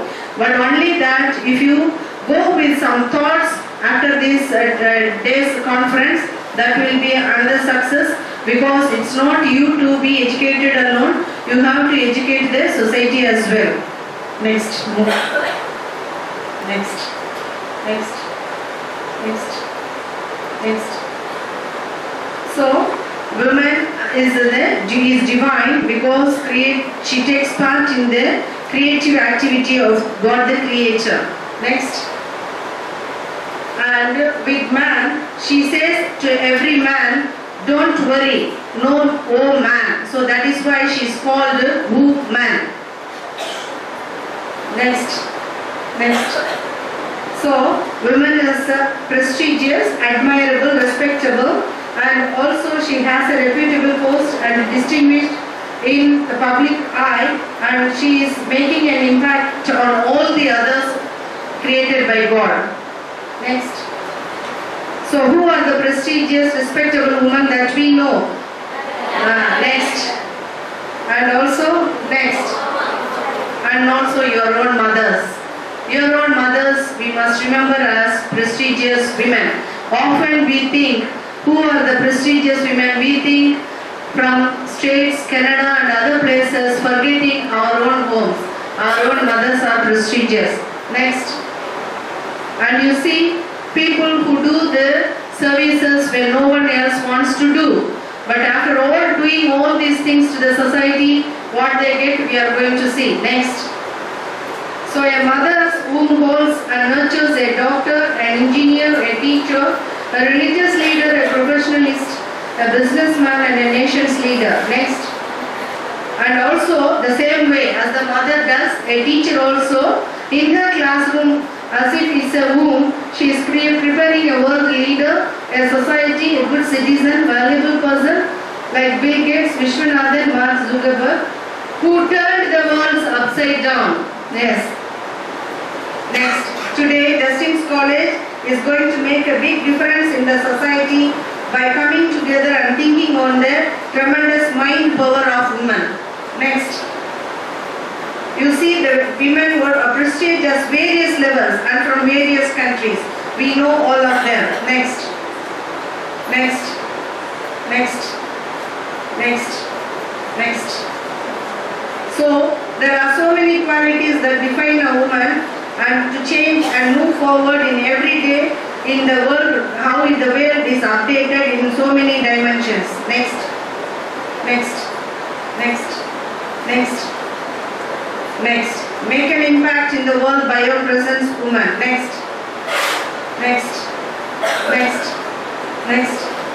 Next. So a woman must become a leader. Leadership is change. Change for the better. It is growth, development, moving forward to what next. So unless you become leaders and develop leadership qualities, you can never be safe in this society. Next. Next. Next. Next. Next. So whenever you are a high achieving woman in the society, you are always pulled out from where you are. So more development, more danger. Be prepared for that. Next.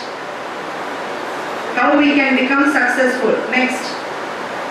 The most successful women don't run from change, they run towards change.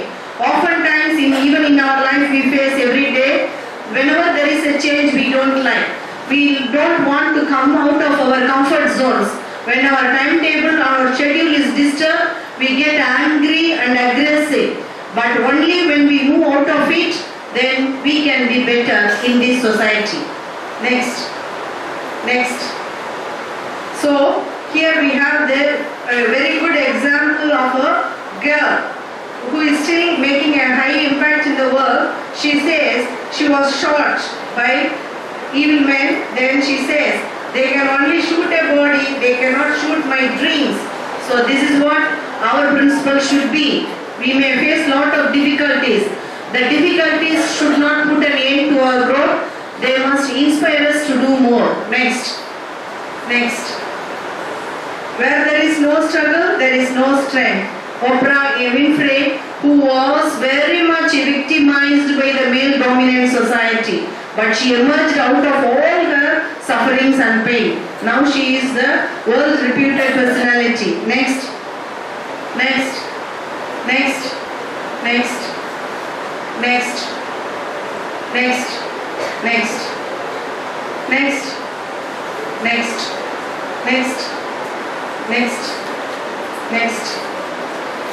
Be assertive in all that you do. Sometimes when someone makes a loud noise to you, you get confused whether you are right or wrong. Immediately you feel that you are wrong. Never you do that. Be assured of yourself. Next. It's time for you to fly. Don't let the burden pull you down. You can be successful too, like all the women that we saw. Next. Here is one person the whole world is thinking of, proud of, and she made an impact in everybody's life to make her thoughts. So here we are also having her as a model. Next. So, okay, very good. Right. Now, I would ask Adira to play a small video.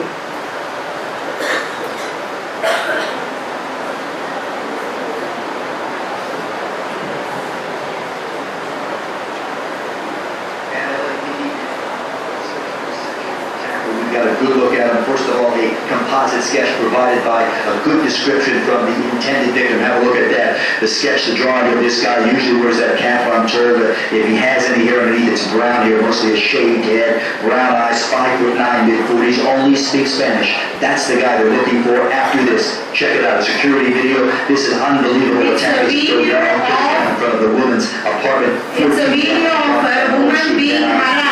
Early last Saturday. Sexually harassed. She's on the ground. This guy's on top of her, trying to sexually attack her. She is kicking him. She is screaming him, scratching at him. At one point, even yelling, "Fire! Fire! Fire!" Very aware investigators say that there were people off to the left of the screen. You can see a woman actually walking by on the sidewalk. Cars driving by. She's yelling fire, hoping somebody will stop and help her. No one does. She finally kicks the guy good. He runs off. She is shaken up, not sexually assaulted, but investigators are talking. They can't believe no one stopped to help this brave woman. Listen.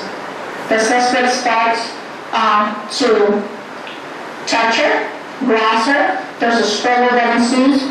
She fought him off, and it was a good thing she did. You see individuals driving by, slowing down, obviously aware of what's going on. And at one point, you will also see a lady walking down the street, looking back, disturbed by what she's seeing. But at no time did anybody stop to help, and at no time did anybody call the police department. And now the captain says she hopes all of that changes now, because when folks see this video, they'll start thinking about it and say, yeah, I know something, and you will call 911 as soon as you can. One other point, investigators here say they deal with this all the time, but watching this video, chilling video, how this woman, only in her mid-30s, petite woman, only about 5 foot, fights off this creep, saves herself. They say that's what got their attention, and now they want this guy bad, and they're waiting for your help on this one. For now, we are live in the valley. Back to West LA we go. And LAPD now in an all-out search for this sexual attacker. We've got a good look at him. First of all, a composite sketch provided by a good description from the intended victim. Have a look at that. The sketch, the drawing of this guy usually wears that cap on turban. Yeah. So it may not be from our place, but you have seen how a person sexually harassed. I would like you to remember our own people, our own victimized women in our society. Nirbhaya, starting from Nirbhaya, the brutal murder, and also Priyanka, the doctor, and also the Palachi incidents. Women, what are you going to do for one another? It is education which is the solution. Education is not, as I said in the morning, is not the paper education, it is life education. Stand on your own, make a difference in your life, change the society. Don't depend on always others, depend on your own self, because knowledge is power, education is potential. Thank you. First of all, I would like to thank our principal sister for giving us this auspicious day. Thank you, sister. I really felt happy on hearing that in a BEd college, seminars with paper presentations to be held. I like the way the e-conference took place in an interactive manner. We, the student teachers, builded the script of our own ideas and presented it in a successful manner. Though there was a compulsion for all of us to present the paper, yet the hidden motive of it is to make ourselves to overcome and excel in our presentation skills. Thank you. Good evening, one and all. I take this opportunity to convey my heartfelt gratitude to our principal sister for this glorious opportunity. Thank you, sister. The whole day was very much informative as well as interesting, especially the journey to Zambia. It is an added feather to the cap of this occasion. Thank you, sister. This is the first time I'm attending an e-conference, but the experience made me feel very much elated, and I could understand the tireless efforts made for the knowledge exploration. What are the efforts we should make to make ourselves knowledge and give the knowledge to others too? So it's very happy for me, sister. Apart from the information I gathered from the presentation, I also learned how a conference is being organized, how a paper is being presented. So with this knowledge I have gained from today's occasion, I will surely upgrade myself and utilize it in my future, sister. Thank you. The session was very interesting, which I liked most, which gave the beautiful experience traveling to Zambia through video conferencing. Sir Praveer Nambarve presented the paper from Zambia through video conference. It is a privilege to say thank you for making the session interactive with students. The Jester students presented the paper on international conference. For me, this is the first time to present a paper on international conference. Before presenting the paper, I was very anxious. As the session begins, I am the second one to present the paper. It is strong enough to say that I have overcome fear and presented in a clear manner. I hereby concluded that this international conference made all to overcome the fear and challenges with courage and confidence. And the Jester students made the impossible to possible. Thank you. Morning section, God's presence has been guiding us. Sister from Zambia, Sister Rajamani, who spoken enough about special education. Following her, Sister Jansi spoke us about special education and the women molestation and efforts taken by the Zambian government.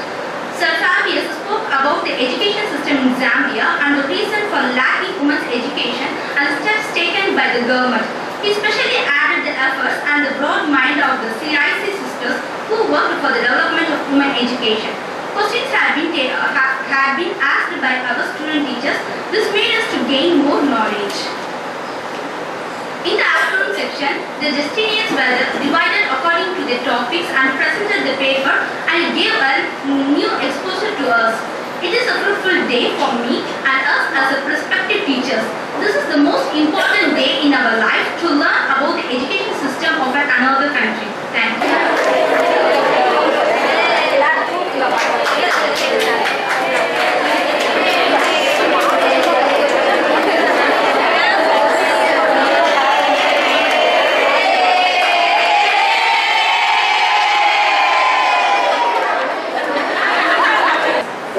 It is marvelous in our eyes.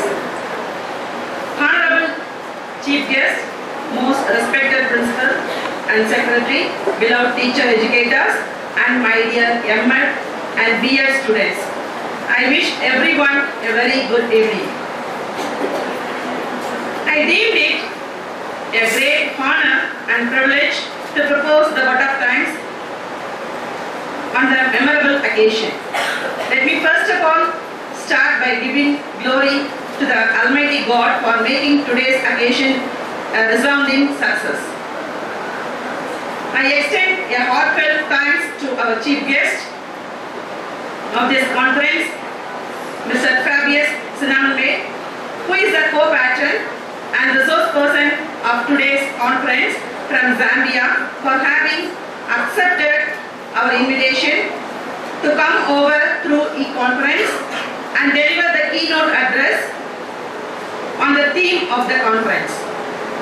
He took the festivity of the event to greater level by his zealous speech to the students and illuminating, interesting, interactive and thought-provoking lecture on trends in women education system in Zambia. Thank you, sir. It is my pleasure to express my heartfelt thanks to Sister Justine, who is serving as a missionary in Mazabuga, Zambia, for her valuable contribution to make this work to be possible one. Thank you, sister, for your selfless service and your valuable support in making this international e-conference a grand success. I thank our special guest, Sister Rajamani, who serves as a missionary to serve our hearing impaired children in remote area of Solwezi, Zambia, who despite her busy schedule has found time to grace this occasion. Her lecture on special education through light upon the status of special children in Zambia. Thank you, sister, for having come here amidst us and share your views on the system of education in Zambia. Thank you very much, sister. I extend my thanks to Sister Jansi Amararani, trained teacher in Zambian Academy, working under the Zambian Ministry of Education. Her lecture on the underprivileged children of Zambia illuminated our knowledge. Your presence today is a great source of motivation to us. I extend my heartfelt thanks to you for your encouragement and wonderful speech. I wish to express our profuse thanks to Ms. Mariana from Brazil, who was an encouragement to us and for sharing with us her experience. We understand that you have taken time out of your very important schedules to contribute this conference, and you have even traveled at a very short notice. Your presence was inspirational for us. Thank you, ma'am. Behind every successful institution, there has always been a dreamer. A dreamer of St. Justine's College of Education is Reverend Sister Dr. A. Mary Jeswin, member of Education Council of CIC, patron of this conference, and our principal, who is contributing continuously and significantly through her administrative acumen for shaping the ideals of the college. She is the initiator of this international e-conference, who stood behind each and every step that has taken this conference to a grand success. Her guidance and direction as a captain continued all through the days on which we had worked for this conference. With deep sense of gratitude and contented heart for learning something new through this international conference, I would like to acknowledge and thank our principal for her dynamic services. Her vision to take care of the Mother Earth that takes care of us have been realized by organizing this wonderful conference. I thank for her stewardship, support, vision and commitment. Thank you, sister.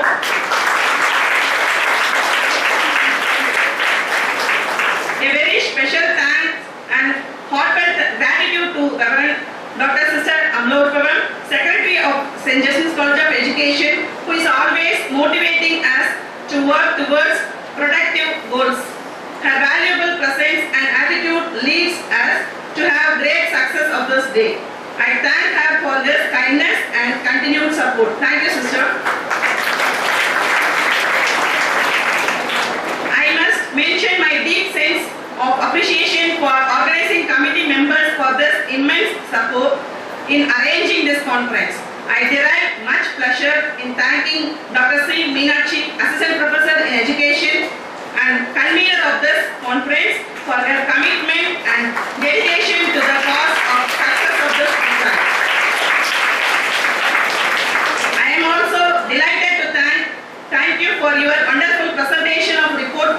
conference member. It is my bound duty to thank the other members, Mrs. Dr. D. Vani Maheshwari and Sister Ignatia Mark for their hard work and arrangement to bring out the proceedings in time. I offer my special thanks to our MS students for their inherent involvement in coordinating all the sessions by commanding commentary throughout the day conference sessions. Thank you, students. I am much thankful to Mrs. Asha Rani, who showed much interest and active support in sharing duties at every point of progress of the great event. Thank you, Asha. An event of this dimension cannot happen overnight. The wheels started rolling a week in advance. It requires meticulous planning, precision, and perfect execution. We have been fortunate enough to be backed by a team of very motivated and dedicated colleagues who have through understanding of their job and are result oriented. I cannot thank everyone enough for the involvement they have been shown and willingness they have expressed to complete the task beyond their comfort zones. To make the group of students Rangoli and flower arrangement. Thank you, students. At this stage, I am bound to show my gratitude to present BA students for their active involvement and participation in paper presentations and for their other contribution for benefit in the institution. I would like to thank student volunteers who have been running around doing a lot of things. Thank you so much, my dear students.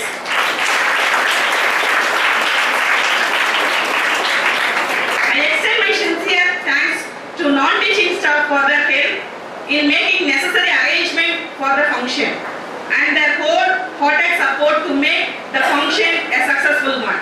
Thank you.